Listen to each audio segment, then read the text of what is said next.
Playboy के नाम से मशहूर ये अभिनेता क्यों हर दूसरी हीरोइन को प्रपोज कर देते थे। बॉलीवुड का एक ऐसा कलाकार जो अपनी अजीब हरकतों के लिए मशहूर हुआ था। कपूर खानदान से ताल्लुक रखने वाला ये कपूर अलहदा अंदाज रखते थे। उस दौर की हसीनाओं के बीच ये बहुत पॉपुलर थे। लेकिन क्या आप जानते हैं कपूर खानदान का ये मशहूर बेटा प्लेबॉय के नाम से जाना जाता था। क्यों ये हर दूसरी हीरोइन की मोहब्बत की गिरफ्त में हो जाया करते थे, क्यों अपनी हर हीरोइन को प्रपोज करने के लिए बदनाम थे, और क्यों आनन फानन में इन्होंने शादी की और सिंदूर की जगह लिपस्टिक का इस्तेमाल किया। क्यों खुद से 16 साल छोटी हीरोइन को इन्होंने शादी का प्रपोजल भेजा तो कौन थे ये आशिक मिजाज कलाकार, और क्यों हमेशा अपनी अजीबोगरीब हरकतों के लिए चर्चा में रहे। जानेंगे सब कुछ आज की इस वीडियो में। दोस्तों आज हम बात कर रहे हैं 50 और 60 के दशक में टॉप एक्टर रहे कपूर खानदान के बेटे शम्मी कपूर की। अपने जमाने में अपने डांस और सिग्नेचर स्टाइल के लिए शम्मी कपूर इतने फेमस हुए कि उनकी तुलना हॉलीवुड कलाकार से की जाने लगी थी। इन्हें कभी उछलता मेंढक कहा गया तो कभी कूदता बंदर। लेकिन अपनी अजीबोगरीब हरकतों के बाद भी शम्मी कपूर अपने जमाने के टॉप कलाकारों में शुमार रहे। शम्मी कपूर का जन्म 21 अक्टूबर 1931 को मुंबई में हुआ था।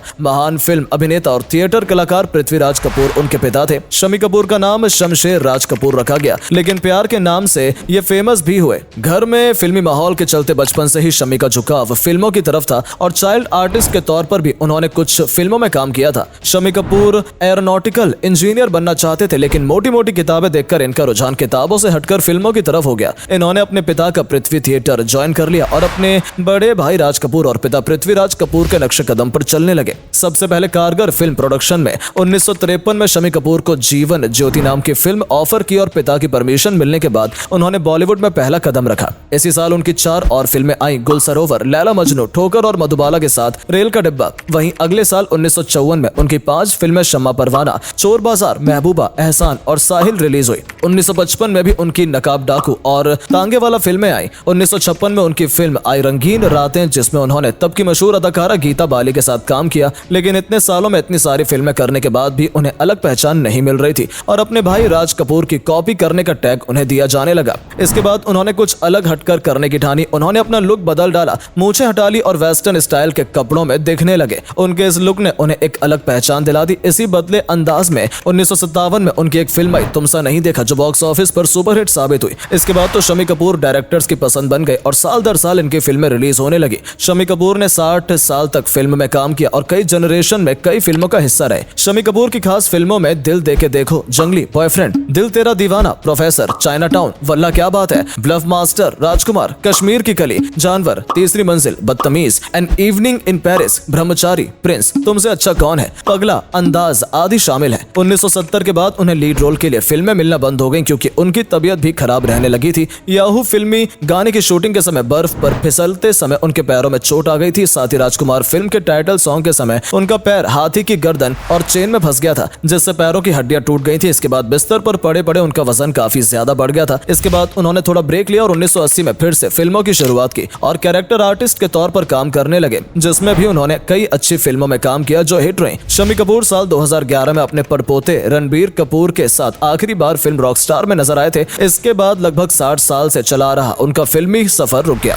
शम्मी कपूर की निजी जिंदगी की बात करें तो वो बहुत ही रोमांटिक और दिल फेंक किस्म के इंसान थे और अपनी हर दूसरी फिल्म की हीरोइन को प्रपोज कर दिया करते थे। बताते हैं कि उनकी बहुत सारी गर्लफ्रेंड रही थी और इंडस्ट्री में आने से पहले ही इनका दिल एक्ट्रेस मधुबाला पर आ गया था। उनके साथ जब फिल्म में काम करने का मौका मिला तो उनकी खुशी का ठिकाना नहीं था। लेकिन एक तो दिलीप कुमार मधुबाला की जिंदगी में पहले से ही थे, तो दूसरा शम्मी कपूर की मां ने साफ कह दिया था कि कोई मुस्लिम लड़की इस घर की बहू नहीं बनेगी। शम्मी की गर्लफ्रेंड की लिस्ट में एक्ट्रेस नूतन का नाम भी शामिल था, लेकिन नूतन थोड़ी सीरियस किस्म की इंसान थी, तो ये रिश्ता आगे नहीं बढ़ सका। 1953 से 1955 तक नाडिया उनकी गर्लफ्रेंड के तौर पर जानी जाती थी। नाडिया एक जर्मन डांसर और एक्ट्रेस थी जिन्होंने कुछ भारतीय फिल्मों में काम किया था। शम्मी से उनकी मुलाकात श्रीलंका में एक शूट के दौरान हुई थी। फिल्म रंगीन रातें में शम्मी और गीता बाली ने साथ काम किया था और शम्मी को गीता से प्यार हो गया था, लेकिन गीता बाली ने उनके प्रपोजल को ठुकरा दिया। लेकिन शम्मी बार बार अपनी बात दोहराते रहे और 4 महीने बाद गीता भी इस बात के लिए मान गई। लेकिन गीता बाली ने कहा कि उन्हें अभी और इसी वक्त शादी करनी है और आधी रात के वक्त में कोई मंदिर या मार्केट खुला नहीं था कि सिंदूर लाकर शादी की जा सके। ऐसे में शम्मी गीता के साथ छुपकर पास के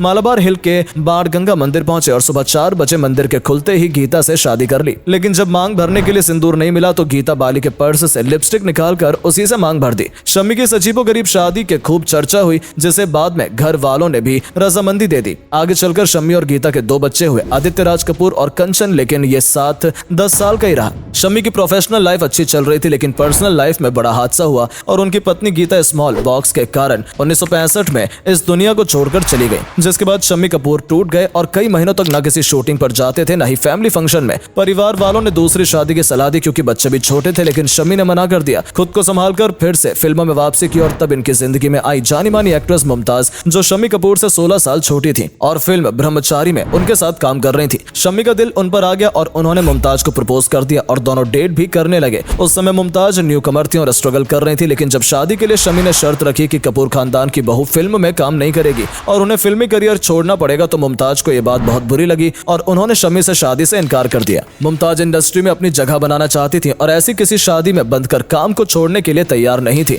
और इंडस्ट्री में सभी जगह ये चर्चा होने लगी कि मुमताज इतने अमीर और खानदानी शम्मी कपूर का रिश्ता कैसे ठुकरा सकती है, जबकि वो गरीब और साधारण परिवार से थी। लेकिन मुमताज ने अपने इस फैसले को सही साबित किया और इंडस्ट्री में एक स्टार का दर्जा हासिल किया। लेकिन इसके अगले साल 1969 में शम्मी ने नीला देवी नाम की एक महिला से शादी कर ली, जो पुरानी रॉयल फैमिली से बिलोंग करती थी और उनकी भतीजी की दोस्त थी। नीला के सामने भी शम्मी ने शर्त रखी कि वो कभी भी मां नहीं बनेंगी और उनके बच्चों को अपने बच्चों की तरह प्यार करेंगी। भावनाओं में आकर नीला ने भी यह शर्त मान ली। शम्मी के बेटे आदित्य राज ने इंटरव्यू में शम्मी की इस शर्त के बारे में बताया था। वहीं शम्मी कपूर का नाम मशहूर लेखक और सोशलिस्ट बीना रमानी के साथ भी शम्मी जुड़ा था और उनके अफेयर की बात शम्मी कपूर के बेटे ने ही बताई थी, लेकिन यह रिश्ता भी ज्यादा नहीं चल सका। 1988 में जब शम्मी कपूर को कंप्यूटर के बारे में पता चला तो वो लोगों में शामिल रहे, उन लोगों में जिन्होंने भारत में सबसे पहले इंटरनेट का इस्तेमाल किया था। और Shammi Kapoor internet user community of India के फाउंडर और अध्यक्ष भी रहे। किडनी की बीमारी से लड़ते हुए 14 अगस्त 2011 को शम्मी कपूर ने इस दुनिया को अलविदा कह दिया। इनके अंतिम सफर में कपूर खानदान के साथ ही फिल्म इंडस्ट्री के सैकड़ों दिग्गजों ने शिरकत की थी